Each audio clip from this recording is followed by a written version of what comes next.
Terima kasih atas kesempatannya. Perkenalkan, nama saya Alisa Marcelina dengan NIM 2019 710-804 dari kelompok 6. Assalamualaikum warahmatullahi wabarakatuh. Terima kasih atas kesempatannya. Perkenalkan, saya Erika Renkawiandra dengan NIM 2019 710808. Assalamualaikum warahmatullahi wabarakatuh. Terima kasih atas kesempatannya. Perkenalkan, nama saya Putri Diana Ulaning Tias, NIM 2019 710786.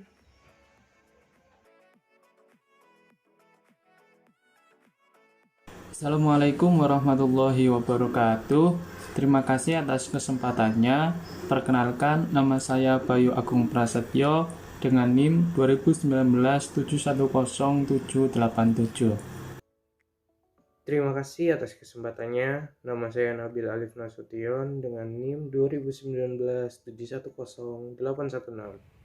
Perkenalkan, nama saya Muhammad Iqbal Pandu Aldian, NIM 2019 710810. Assalamualaikum warahmatullahi wabarakatuh. Perkenalkan, nama saya Muhammad Zain Kusuma, NIM 2019 710806.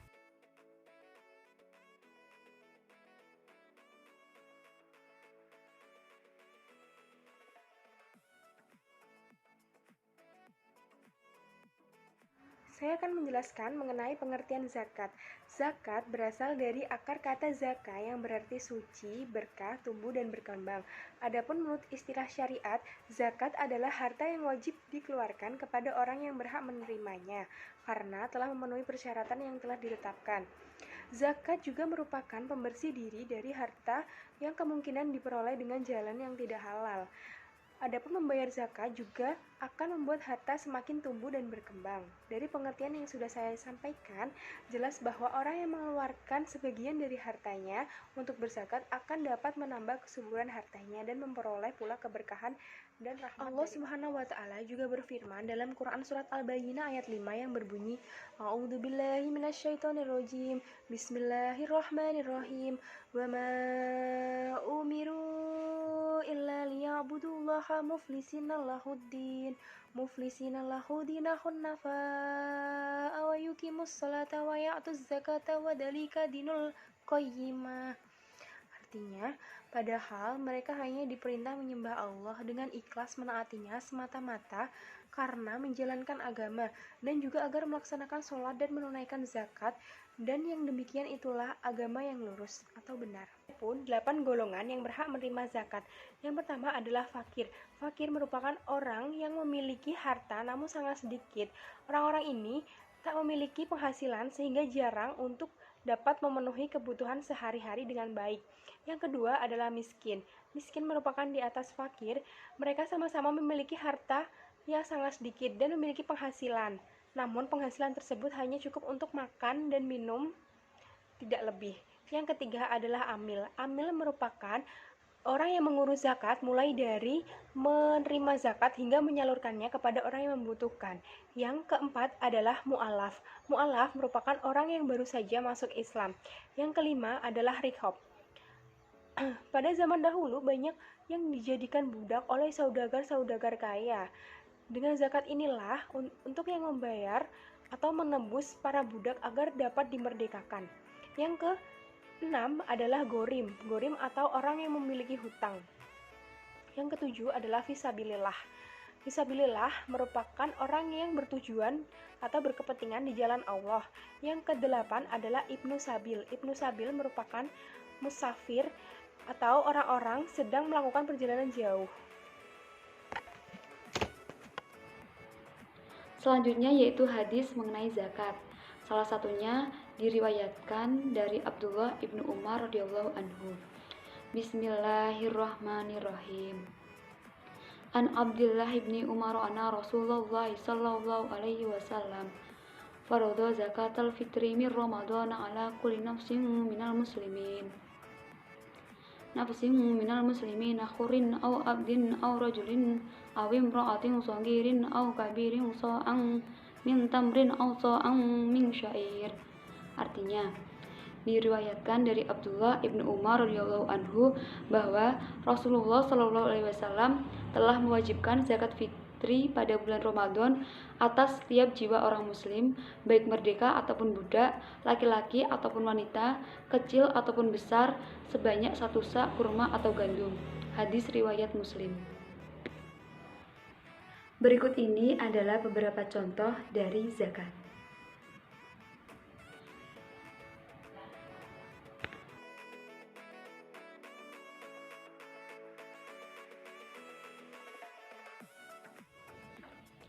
Di sini saya akan menjelaskan sedikit mengenai sedekah atau sodakoh.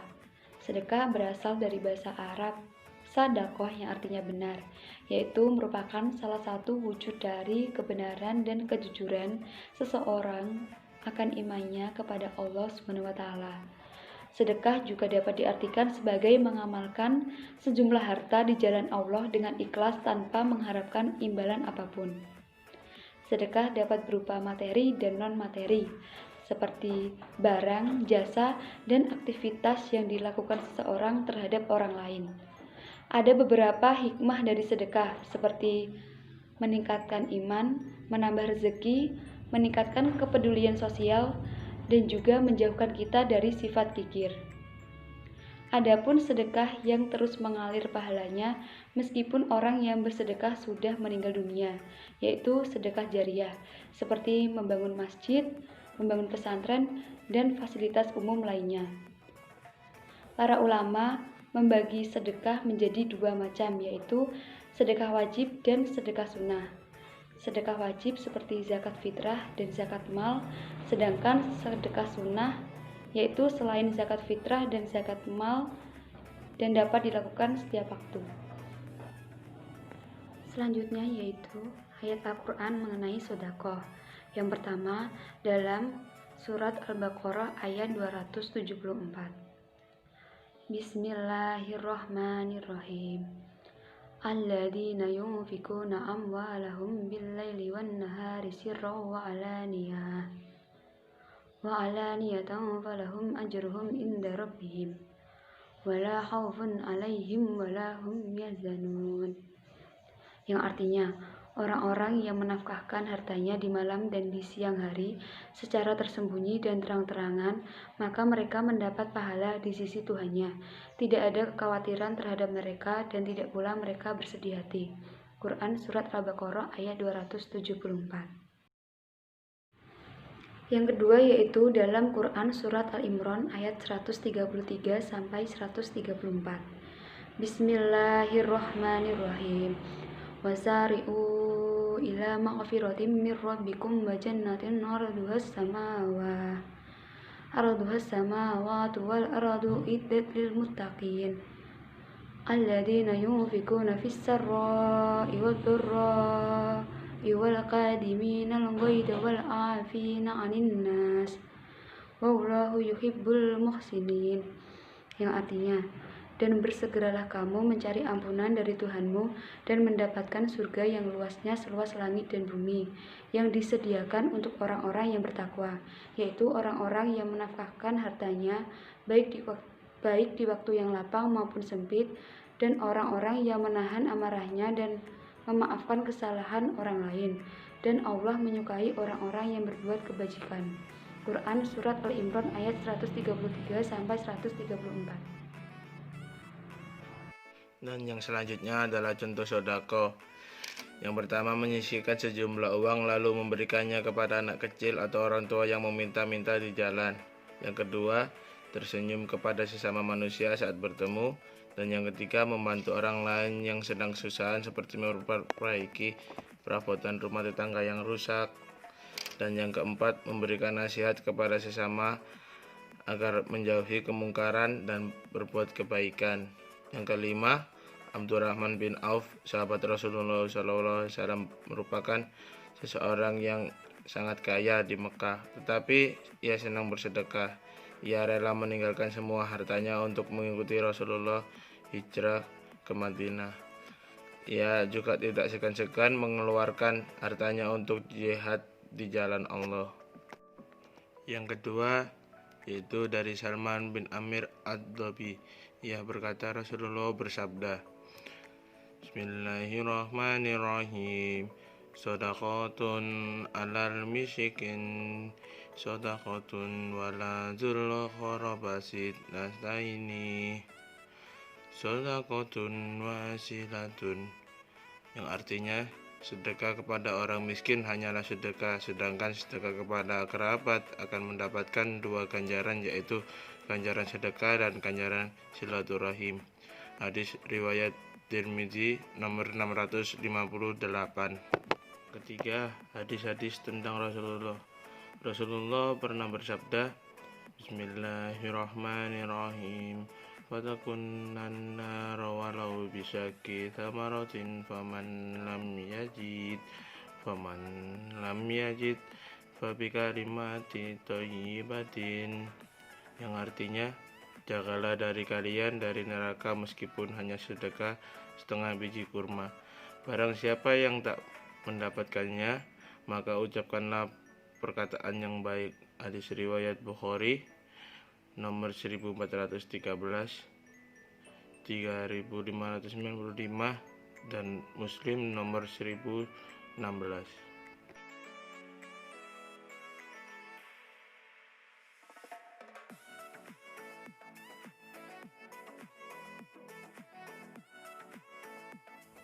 Ya, di sini saya akan melanjutkan yang ketiga, yaitu mengenai pengertian infak. Ini melalui pengertian infak.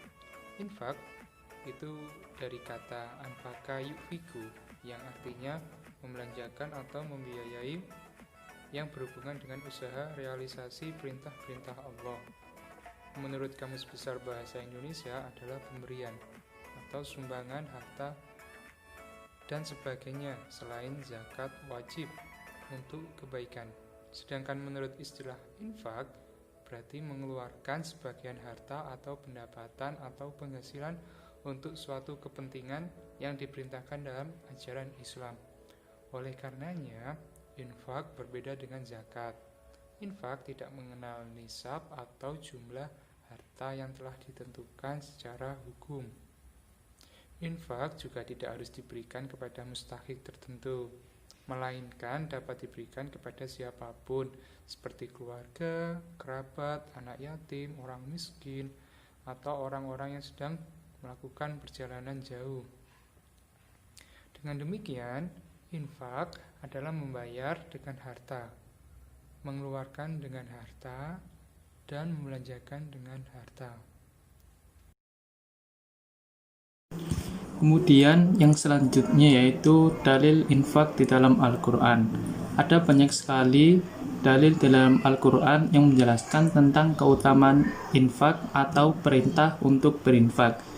Di antara dalil tersebut adalah pertama di dalam surat Al-Baqarah ayat 2-3 yang berbunyi A'udzubillahi minasyaitonirrajim. Bismillahirrahmanirrahim. Dzalikal kitabu la raiba fihi hudal lil muttaqin alladzina yu'minuna bil ghaibi wa yuqimunas sholata wa mimma razaqnahum yunfiqun. Yang artinya, kitab ini, Al-Quran, tidak ada keraguan di dalamnya. Petunjuk bagi mereka yang bertakwa, yaitu mereka yang beriman kepada hal yang gaib, menegakkan sholat, dan menginfakkan sebagian rezeki yang kami berikan kepada mereka. Kemudian, firman Allah Subhanahu wa Ta'ala dalam surat Al-Baqarah ayat 177 yang berbunyi A'udzu billahi minasyaitonir rajim. Bismillahirrahmanirrahim. Laisal birra an tuwallu wujuhakum qibalal masyriqi wal maghrib. Walakinnal birra man amana billahi wal yaumil akhiri wal malaikati wal kitabi wan nabiyyin.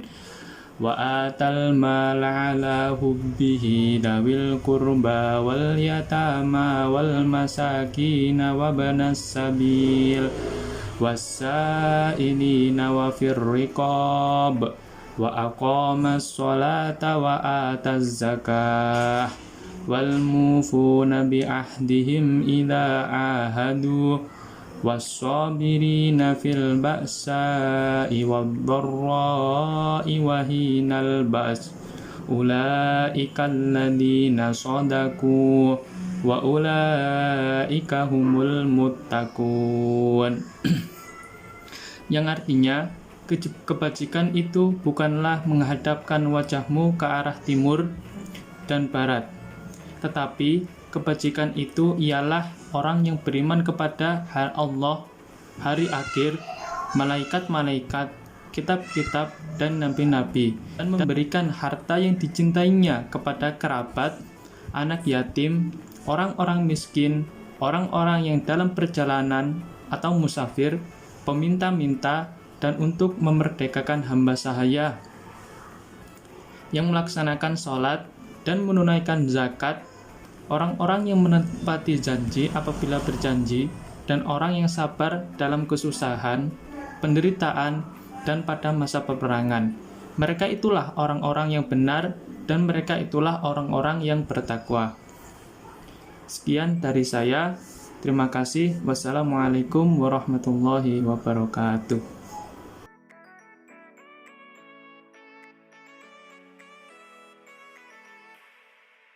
Di sini saya akan menjelaskan tentang pengertian wakaf, jenis-jenis wakaf, dan ayat mengenai wakaf. Langsung saja, wakaf adalah suatu perbuatan hukum oleh pihak yang melakukan wakaf untuk memisahkan atau menyerahkan sebagian harta benda atau aset miliknya untuk dimanfaatkan selamanya atau untuk jangka waktu tertentu untuk keperluan ibadah atau kesejahteraan umum sesuai ketentuan agama Islam. Jenis-jenis wakaf berdasarkan peruntukan manfaatnya: wakaf ahli, wakaf qoiri, wakaf mustarak. Selanjutnya berdasarkan jenis harta. Ada benda tidak bergerak, benda bergerak selain uang, benda bergerak berupa uang. Selanjutnya berdasarkan waktu. Ada mu'abad, mu'akot. Selanjutnya berdasarkan penggunaan harta yang diwakafkan. Ada ubashir, mistismari. Selanjutnya saya akan membacakan ayat mengenai wakaf. Bismillahirrahmanirrahim. Lan tanalul birra hatta tunfiqu mimma tuhibbun wa ma tunfiqu min syai'in fa innallaha bihi alim, yang artinya kamu sekali-sekali tidak sampai kepada kebajikan yang sempurna sebelum kamu menafkahkan sebagian harta yang kamu cintai, dan apa saja yang kamu menafkahkan maka sesungguhnya Allah mengetahuinya. Di sini saya akan menjelaskan tentang hadis mengenai wakaf. Wakaf sendiri artinya adalah menahan bentuk pokok dan menjadikannya untuk fisabilillah sebagai bentuk kurba atau pendekatan diri kepada Allah. Dari Abu Hurairah radhiyallahu anhu, ia berkata, Rasulullah shallallahu alaihi wasallam bersabda, idamatal insanu in qata'a amaluhu ilamin talatata min shadaqatin jari'ah wa ilmin yuntafa'u bihi wa waladan sholihan yad'u lahu. Yang artinya, jika seseorang meninggal dunia, maka terputuslah amalannya kecuali 3 perkara, yaitu sedekah jariah, ilmu yang bermanfaat, dan doa anak yang soleh. Hadis riwayat Muslim nomor 1631. Yang dimaksud dengan sedekah jariah adalah sedekah yang tidak terputus manfaatnya dan akan selalu bersambung. Contoh dari sedekah jariah itu seperti wakaf aktiva tetap, kitab dan mushaf Al-Quran. Oleh karena itu, Ibnu Hajar Al-Asqalani memasukkan hadis ini ke dalam bahasan wakaf dalam Bulughul Maram. Selanjutnya adalah contoh kasus wakaf. Salah satu bentuk wakaf produktif dalam ijtihad ulama masa kini adalah wakaf uang yang sudah dikenal dari zaman kemenangan dinasti Mamluk. Pengelolaan wakaf uang dapat dijadikan sebagai investasi karena tujuannya adalah untuk mengoptimalkan fungsi harta wakaf sebagai prasarana untuk meningkatkan kualitas hidup dan kehidupan sumber daya insani. Manfaat dari wakaf uang ini adalah aset-aset wakaf berupa tanah kosong bisa dimanfaatkan dengan mengolah lahan pertanian. Wakaf uang jumlahnya bisa bervariasi sehingga seseorang yang memiliki dana terbatas sudah bisa mulai memberikan dana wakafnya tanpa harus memiliki harta terlebih dahulu. Sehingga wakaf juga memudahkan si pemberi wakaf atau wakif untuk melakukan ibadah wakaf. Strategi pengelolaan yang baik perlu diciptakan untuk mencapai tujuan diadakannya wakaf ini. Wakaf hendaknya dikelola dengan baik sehingga dapat dimanfaatkan untuk kepentingan ekonomi masyarakat banyak. Sekian dari kelompok kami. Jika ada salah kata maupun perbuatan kami mohon maaf. Wassalamualaikum warahmatullahi wabarakatuh.